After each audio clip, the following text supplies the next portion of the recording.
Doctor ইউনূসের রাজত্বে বাংলাদেশের মার্কেটে প্রত্যেকটা পণ্যের দাম কমে গিয়েছে, কিন্তু গরুর মাংসের দাম কেন কমেনি সেটা কি জানেন? তাছাড়া বাংলাদেশে এত পরিমাণে গরুর মাংস কোথায় থেকে আসছে, সমস্ত গোপন তথ্য আজ আপনাদের সামনে ফাঁস করব। বর্তমানে ভারত গোটা বিশ্বে কাঁচা গরুর মাংস প্যাকেট করে বিক্রি করছে, আর গরুর মাংস বিক্রি করাতে ভারতের নাম টপ লিস্টে রয়েছে। গরুর শরীরের কোনো কিছুই বাদ যায় না, মাংস থেকে শুরু করে হাড়, চামড়া, এমনকি ভুঁড়ি পর্যন্ত ফ্যাক্টরিতে প্যাকিং করা হয়। আর সব থেকে বড় বিষয়, বাংলাদেশের 90% মাংস এখন ইন্ডিয়া থেকে পাঠানো হচ্ছে। আসল কথা হচ্ছে বাংলাদেশে ভারত কিভাবে গরুর কাঁচা মাংস পাঠাচ্ছে। এই মাংস ভাগাড়ের মরা গরুর মাংস নয় তো। তাছাড়া প্যাকেটে এতদিন কাঁচা মাংস থাকার পর কিভাবে ভালো থাকতে পারে? এই মাংসর মধ্যে কোনো ক্ষতিকর ভয়ঙ্কর কেমিক্যাল মেশানো হয় না তো?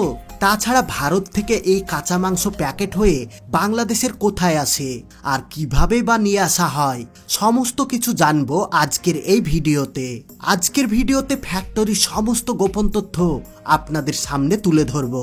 তো বেশি কথা না বাড়িয়ে চলুন শুরু করা যাক। ইন্ডিয়া থেকে বাংলাদেশে কিভাবে মাংস পাঠানো হয় তার আগে আমাদেরকে জানতে হবে ইন্ডিয়ায় কোন কোন জায়গাগুলোতে সব থেকে বেশি গরু রপ্তানি করা হয়। ভারত অনেক বড় একটা দেশ, আর তার মধ্যে সব থেকে বেশি গরুর ফার্ম রয়েছে পাঞ্জাব, হরিয়ানা, গুজরাট, তেলেঙ্গানা, কর্ণাটক, তামিলনাড়ু আর কেরলাতে। আর ভারতের এই সব দেশগুলোতে সব থেকে হিন্দু ধর্মের মানুষ বেশি বাস করে থাকে, যার কারণে এখানকার 99% গরুর মাংস ফ্যাক্টরিতে পাঠিয়ে দেওয়া হয়। ভারতে বিজেপি সরকার আসার পর থেকে পুরো সরকারিভাবে বড় বড় ইন্ডাস্ট্রি, কোম্পানি খোলা হয়েছে। এই ফ্যাক্টরিগুলোতে রীতিরকম গরু জবাই করে মাংস পিচ পিচ করে একদম প্যাকেট করা পর্যন্ত সবকিছু এই ফ্যাক্টরিতেই করা হয়। এবার আপনাদের জানার উদ্দেশ্যে কিছু তথ্য বলি। ফ্যাক্টরিতে এই গরুর মাংস 2 রকম ভাবে প্যাকিং করা হয়। 1 নাম্বার প্রসেস হচ্ছে ড্রাই হিটিং প্রসেস, আর 2 নাম্বার প্রসেস হচ্ছে ড্রাই ফ্রিজিং প্রসেস। ফ্যাক্টরিতে গরুগুলোকে নিয়ে এসে সর্বপ্রথমে একটি মেশিনের মাধ্যমে গরুগুলোকে আটকে জবাই করা হয়। জবাই করার সময় আল্লাহর নাম নেওয়া হয় না এমনি জবাই করা হয় এর কোনো প্রমাণ নেই। তারপর একটা ক্রেন মেশিনের সাহায্যে চামড়াটাকে খালিয়ে নেওয়া হয়। আপনারা তো কাটা অটোমেটিক মেশিন দেখেছেন, এই মেশিন ব্যবহার করে মিডিল থেকে ফেড়ে ফেলা হয়। এইরকম ভাবে অনেকজন ওয়ার্কার মাংসের এক একটা জায়গা ছাড়াতে থাকে। এই প্রসেস কিছুক্ষণ চলার পর যখন মাংসের সাইজ ছোট হয়ে যায় তখন মাংসগুলোকে কনভার বেল্টের উপর রেখে দেওয়া হয়। আর এখানে অনেকজন ওয়ার্কার একসঙ্গে কাটিং এর কাজ করে থাকে। সর্বপ্রথমে মাংসতে থাকা এক্সট্রা চর্বির মোটা লেয়ারটাকে ছাড়ানো হয়। এই চর্বি থেকে তেল তৈরি করে বিভিন্ন রকমের খাবারে মেশানো হয়। এই চর্বি থেকে পাওয়া তেল থেকে কি কি তৈরি করা হয় তা জানতে হলে আমাদের গো বাংলার ভিডিওগুলো দেখতে পারেন। এখানে মাংসতে থাকা এক্সট্রার অংশগুলোকে কেটে বাদ দিয়ে দেওয়া হয় এবং ছোট ছোট পিচ করা হয়। তারপর নরমালি প্যাকিং করা হয় এবং প্যাকিং করার সময় এক ধরনের কেমিক্যাল মাংসের মধ্যে মেশানো হয়। এটা করার ফলে কাঁচা মাংস অনেকদিন থাকার ফলে যে একটা গন্ধ চলে আসে সেটা হয় না। তারপর ড্রাই ফ্রিজিং এর মধ্যে এগুলোকে -36°C কয়েকদিন রেখে দেওয়া হয়। এবার এখান থেকে চাহিদা অনুযায়ী বিদেশের মার্কেটে মাংসগুলোকে পাঠিয়ে দেওয়া হয়। আর ভারতের গরুর মাংস সব থেকে বেশি বাংলাদেশে পাঠানো হয়। এবার চলুন দেখা যাক এই মাংসকে ড্রাই প্রসেস কিভাবে করা হয়। এই মাংসগুলোকে শুকিয়ে প্যাকেট করার জন্য সর্বপ্রথমে মাংসগুলোকে একটা কনভার বেল্টের উপর রেখে দেওয়া হয়, আর অন্যদিকে একটা স্পেশাল মশলার পেস্ট তৈরি করা হয়। এবার এই মশলার পেস্ট ইনজেকশন সিরিজের মাধ্যমে পুশ করে দেওয়া হয়। এটা করার কারণ হচ্ছে মাংসের প্রত্যেকটা জায়গায় পেস্ট মিশ্রিত হয়ে যায় এবং মাংসের সাথে মশলার খুব ভালোভাবে ম্যারিনেট হয়ে যায়। তারপর মাংসগুলো কনভার বেল্টের উপর দিয়ে চলে যায় আর একটা সেকশনে। এখানে মাংসগুলোকে পাতলা পাতলা লেয়ার করে কেটে ফেলা হয়। তারপর ওখান থেকে পাঠিয়ে দেওয়া হয় অটো ব্লাইন্ড মেশিনে। এটা করার ফলে প্রত্যেকটা পিচ আলাদা আলাদা হয়ে যায়। এবার এই মাংসর পিচগুলোকে লোহার হ্যাঙ্গারে একটা একটা করে ওয়ার্কাররা আটকে দেয়। তারপর এই হ্যাঙ্গারগুলোকে হিটিং মেশিনের মধ্যে 24 ঘন্টার জন্য রেখে দেওয়া হয়। এই এয়ার হিটিং মেশিনের মধ্যে 24 ঘন্টা 70 থেকে 80 ডিগ্রি টেম্পারেচার রাখা হয়। তারপর মাংসগুলো এইভাবে ড্রাই হয়ে বেরিয়ে আসে। এবার মাংসগুলোকে একটা কাটিং মেশিনের মাধ্যমে ছোট ছোট পিচ করা হয়। তারপর পাঠিয়ে দেওয়া হয় অটোমেটিক প্যাকেজিং মেশিনের মধ্যে।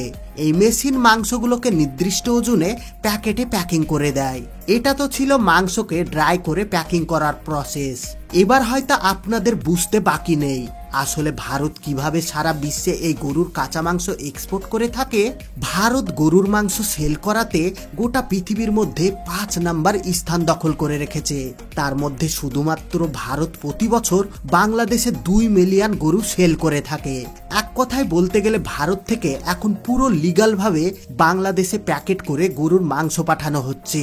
ভারতের কাছাকাছি ফ্যাক্টরিগুলো থেকে বাংলাদেশে মাংস পাঠানোর জন্য যেভাবে সুবিধা হয় সেভাবেই তারা পাঠায়। কোনো সময় প্লেনে, কোনো সময় ট্রেনে, আবার কোনো সময় পার্সোনাল লরিতে করে বাংলাদেশে এই মাংস এক্সপোর্ট করা হচ্ছে। আস্তে আস্তে যত দিন যাচ্ছে টেকনোলজি ততই উন্নত হয়ে যাচ্ছে। বর্তমানে আগামী দিনে বাংলাদেশে মাংসের কিমা এবং প্যাকেটে কিনতে পাওয়া যাবে। আর তার বাস্তব উদাহরণ হচ্ছে এই ফ্যাক্টরি। এই ফ্যাক্টরিতে মাংসর কিমা তৈরি করা হয়। তারপর সেগুলোকে -36 ডিগ্রি সেলসিয়াস তাপমাত্রায় ড্রাই করে প্যাকেট করা হয়। বর্তমানে বড় বড় ফুড মার্কেটে এই সব ড্রাই কিমা কিনতে পাওয়া যাচ্ছে। গরুর কিমা মাংস বলে আমরা এগুলো বাজার থেকে কিনে খাই, কিন্তু আমরা কিভাবে জানবো যে এটা গরুর কিমা নাকি শুকুরের কিমা? বিদেশি কোম্পানির এই প্রোডাক্টগুলো থেকে সব সময় দূরে থাকার চেষ্টা করুন, না হলে বিপদ আপনাদের। ভিডিওতে এত কিছু দেখার পর নিশ্চয় আপনাদের এটা জানতে বাকি নেই যে বাংলাদেশের গরুর মাংসের দাম কেন হঠাৎ করে এত বেড়ে গেল। মাংসের দাম এখনো কিছুই হয়নি। বাংলাদেশে এই গরুর মাংস এক সময় 2000 টাকা কেজি হয়ে যেতে পারে। তাছাড়া বাংলাদেশের বড় বড় হোটেল এবং রেস্টুরেন্টগুলোতে এই সমস্ত প্যাকেটের মাংস ব্যবহার করা হচ্ছে। এবার আপনি বলুন তো কিভাবে বুঝবেন এটা গরুর মাংস না অন্য কোনো প্রাণীর মাংস? এবার হয়তো অনেকের মনে কোশ্চেন এসেছে, ফ্যাক্টরিতে এত পরিমাণে গরু জবাই করা হয়, তাহলে ভুঁড়িগুলো কি করা হয়? এই ভুঁড়ি পরিষ্কার করে প্যাকিং করে সেম একই পদ্ধতিতে মার্কেটে বিক্রি করা হয়।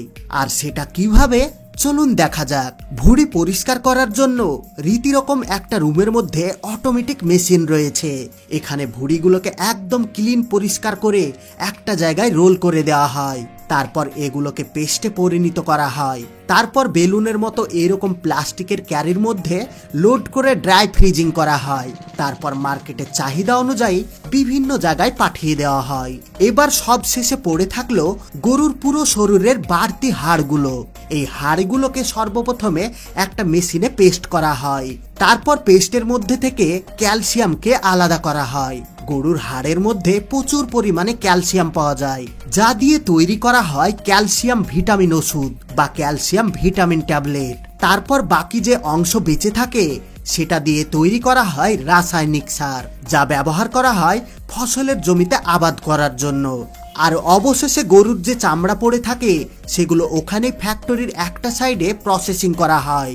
এই চামড়ার সঠিক মূল্য ইন্ডিয়াতে কোথাও পাওয়া যায় না, যার কারণে বড় বড় ব্র্যান্ডেড কোম্পানি যারা লেদারের জিনিস তৈরি করে তাদের কাছে সেল করে দেওয়া হয়। আর সেই সব ব্র্যান্ডেড লেদার কোম্পানি আমাদের কাছ থেকে কম দামে জিনিস কিনে আমাদের কাছে হাই দামে বিক্রি করে থাকে।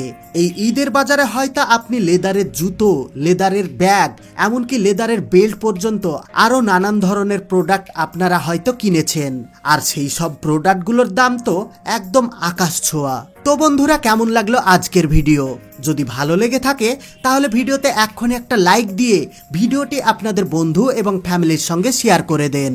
আর আপনি যদি আমাদের চ্যানেলে নতুন হয়ে থাকেন তাহলে চ্যানেলটিকে সাবস্ক্রাইব করে অল নোটিফিকেশন সিলেক্ট করে রাখুন, যেন পরবর্তী ভিডিও আপলোড করার সঙ্গে সঙ্গে আপনি সবার আগে দেখতে পারেন। এতক্ষণ পর্যন্ত সঙ্গে থাকার জন্য আপনাদের সবাইকে অসংখ্য ধন্যবাদ।